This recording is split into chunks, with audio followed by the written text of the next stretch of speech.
nagsilbi ng warrant of arrest ang mga otoridad kaninang madaling araw sa mga properties ni Kingdom of Jesus Christ leader Apollo Kibuloy. Alas 3 ng umaga, mahigit 100 tauhan ng Criminal Investigation and Detection Group, Special Action Force at Civil Disturbance Management Unit na naka-full battle gear at may sulang sasabak sa gera ang naka-standby sa labas ng KOJC compound sa Buangin District. Nakabantay naman sa mismong gate ng KOJC compound ang mga taga-suporta ni Kibuloy kaya hindi agad nakapasok ang mga otoridad. Gamit ang fire truck na nasa likod ng gate, sinabuyan ng tubig ang mga salapit at umakyat gamit ang hagdanan. Kaya nagkaroon ng face-off o tensyon sa pagitan ng dalawang panig. Bueno mga kababayan, hatawin natin ang balitang ito. Ang kaganapan na nangyari sa paghahain ng warrant of arrest para kay Pastor Apollo Kibuloy sa Davao, kung saan ayon po sa balita ng UNTV nating nakalap, lumalabas na nagkaroon ng matinding pagtutol ang kampo ng pastor. Hinaharangan nila at pinipigilan ang mga otoridad para hindi makapasok agad sa compound. Sa kuhang ito ng ilan nating mga netizen o mga pribadong tao o mga kasama natin, makikita ang matinding pagtutol o pakikipagbalyahan, pakikipagtulakan ng mga miyembro ng Kingdom of Jesus Christ Church ni Pastor Apollo Kibuloy sa mga miyembro ng otoridad. Sa bidyong ito mga kaibigan ay makikita ninyo ang mga miyembro ng Kingdom of Jesus Christ at halatang tinatalakan yung ating mga otoridad. At dito naman ipinapakita nila yung kanilang maximum tolerance, ika nga, upang hindi magkaroon ng mas mainit pang konfrontasyon sa pagitan ng dalawang pangkat na ito. At nalaman din natin na base sa mga ulat o mga post ng ilan sa social media ay lumalabas na maraming bata ang mga na-trauma dahil sa kaganapang yun, na kung saan makikita ang mga kasundaluhan natin at kapulisan natin na naka-full battle gears na akala mo sasabak sa gira, sabi nga nila. Kaya nga sa hiyawan na yan ay maririnig yung parang iniinsulto yung ating mga kapulisan, kasundaluhan, na sinasabi nila bakit isang tao lang yung inyong huhulihin, pero akala nyo sasabak kayo sa gira, bakit hindi na lang kayo sa West Philippine Sea pumunta, sabi nila. Sa isa pang kuha sa mga kaganapang ito mga kaibigan, ay mapapansin din na di maiwasan may nasasaktan sa parte ng ating mga otoridad. Pansinin natin ang mga ginagawa ng mga taong ito sa ating mga kapulisan at kasundaluhan. Diyan, sa ibabaw ng truck na yun mga kaibigan, ay may isang sundalo na inakyat pa ng isang miyembro ng Kingdom of Jesus Christ. At yan, sigurado ako mga kaibigan na nasaktan ang ating pulis dyan sa pangyayari na yan. Dito sa video ito mga kaibigan ay makikita natin ng umaga na yun, nang lumiwanag na ay nakaharang na sa labas ng gate ang mga miyembro ni Kibuloy na animoy mga human shield, mga kaibigan. Kung kaya hindi basta-basta makapasok ng ating mga kapulisan dahil sa mga kababayan natin ito na nakaharang sa gate at naghihiyawan sila at sumisigaw sila ng hostisya daw, at sinasabi nga nila na may inhostisya sa panig ng pastor.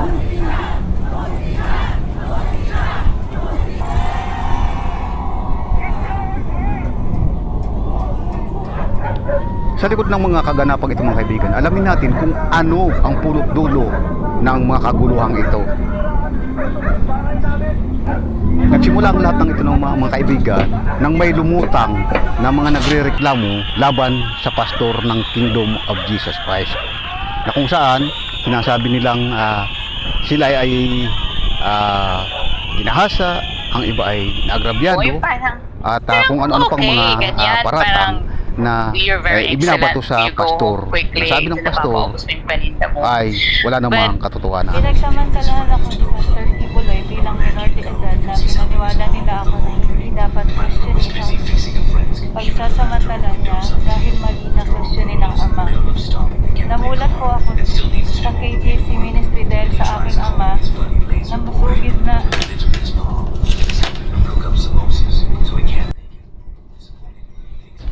At ang mga kasong ito mga kaibigan na inaarap ni Kibuloy ay nakarating hindi lamang sa mga hukuman o sa mga korte, kundi nakarating ito maging sa Senado at sa Kongreso. At kung matatandaan po natin, ay makailang ulit na siyang ipinatawag ng Kongreso at Senado, ngunit hindi siya sumipot. Kung kaya, naglabas na ng warrant of arrest ang ating gobyerno upang siya ay pilitin na humarap sa mga paglilitis. Ang ginawa ng gobyerno ay makatwiran lamang mga kaibigan. At kung papansinin natin ay walang nalabag ang ating pamahalaan, ang ating mga korte, ang Senado o ang Kongreso, dahil binigyan siya ng pagkakataon. Ngayon, lumalabas na sila yung masama dahil nga daw sa hindi makatwiran at naagrabyado ang inaakusahang pastor. Ngayon sa puntong ito mga kaibigan, kung talagang siya ay nagpapasakop o may respeto sa ating gobyerno, dapat humarap siya. At kung ano man ang kanyang mga gustong sabihin o ano man ang kanyang depensa, doon niya sabihin para malaman ng sambayan ng Pilipino ang kanyang panig. Pero ang lumalabas, tumatakbo-takbo siya at yan, para siyang bata na nagpapatutsada pa sa kung sino sa ating pamahalaan. Parang hindi makatwiran yung ganun mga kaibigan, na para bagang tumatrato tayo ng isang tao na akala mo ay untouchable siya, na kahit ang ating gobyerno at ating batas ay hindi na nire-respeto sa ganitong mga kalagayan. Kung tutusin mga kaibigan, ang kanyang mga tagasunod ay hindi natin masisi. Hindi natin masisi kahit sa anong anggulo. Dahil ika nga ay lumalabas na politically motivated sila. Isa pa, religiously motivated din sila. Kaya nga, gano'n na lamang sila kung manindigan. Ang tanong ngayon mga kaibigan, nasaan na si Apollo Kibuloy? Dahil hindi nahuli ng ating mga kapulisan at kasundaluhan. Pakinggan natin ang pahayag mga 2 buwan o 3 buwan o 2 buwan ang nakalipas. Ang pahayag ng inirerespetong political analyst na si Ronald Llamas said that there is a possibility that religious group leader Apollo Kibuloy has already left the country, even though there were pictures spreading on social media. Posible na si Kibuloy, nagpapakita na nandito siya, pero nakaalis na. Kibuloy was seen in pictures with former President Rodrigo Duterte, who is now the administrator of Kibuloy's religious group properties. According to Llamas, the pictures may not be the most recent and are simply being used to deceive the public. Hindi ko sigurado kung yung picture na yan ay present picture eh. Pwede kasing later yan eh. Pwede pang diversion ng attention. Llamas added Kibuloy can leave the country as easy as it is if he intends to pass through Mindanao going to Sama.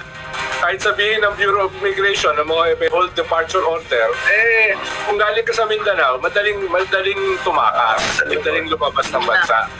Kibuloy is now facing a number of cases that await him, and now his case in another country has been unsealed and he still doesn't appear for the Senate hearing.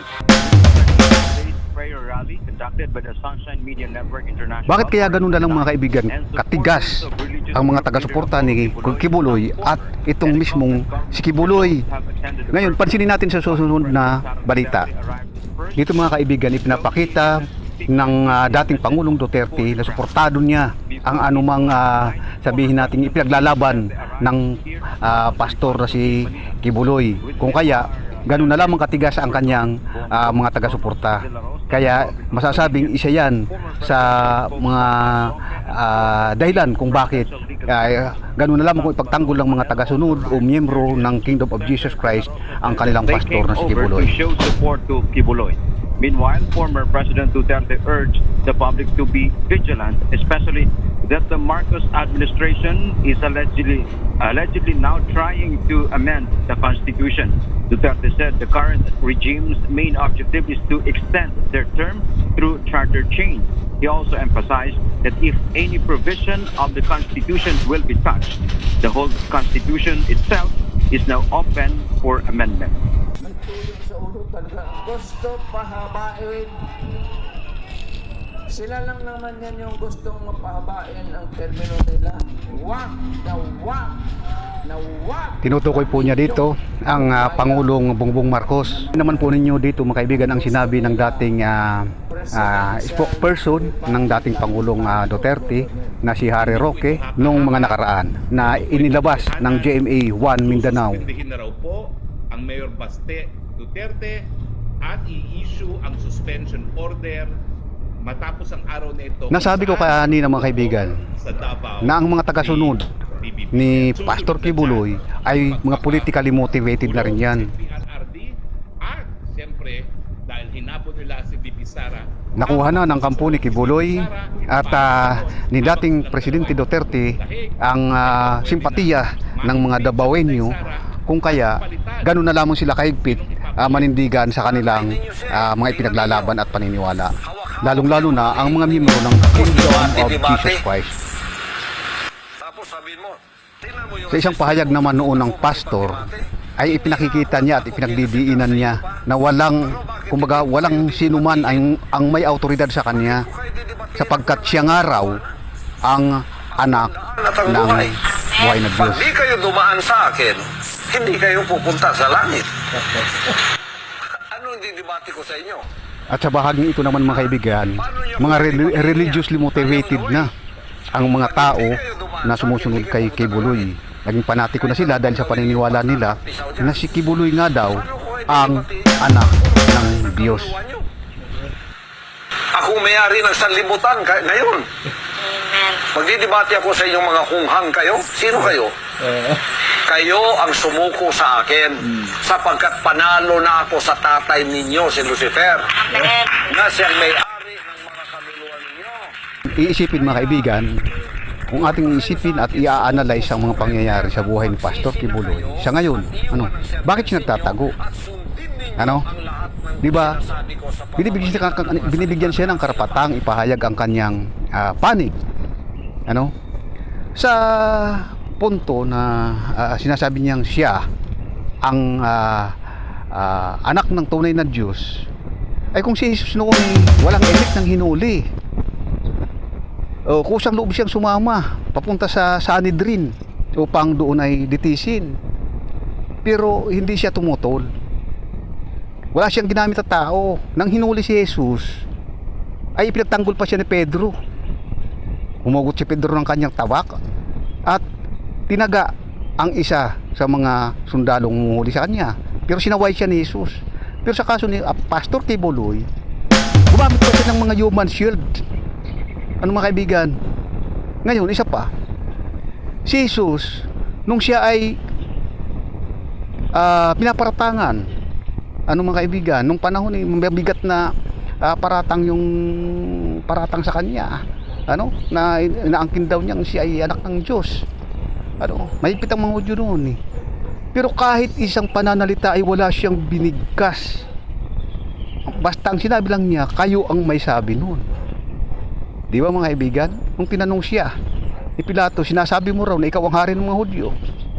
Sabi ni Jesus ay, kayo ang may sabi nun. Hindi niya, kumbaga, ininsulto ang otoridad. Ibinalik lang niya yung sinasabi nung umuusig sa kanya. Pero si Apostol Kibuloy,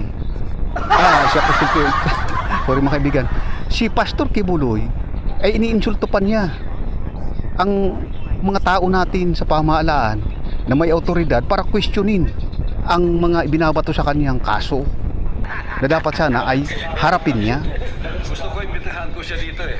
Sa puntong ito mga kaibigan, kukunin ko ang inyong opinion at komento at kisuyo na mag-comment na lang kayo sa ibaba mga kaibigan, at pakisuyo mag-subscribe at i-share na lang din po ninyo At kung maaari ay paki-follow po ang ating munting channel na ito. Hanggang sa muling paghataw sa mga likod ng mga balita mga kaibigan, at pakisuyo patuloy kayong sumubaybay. Salamat.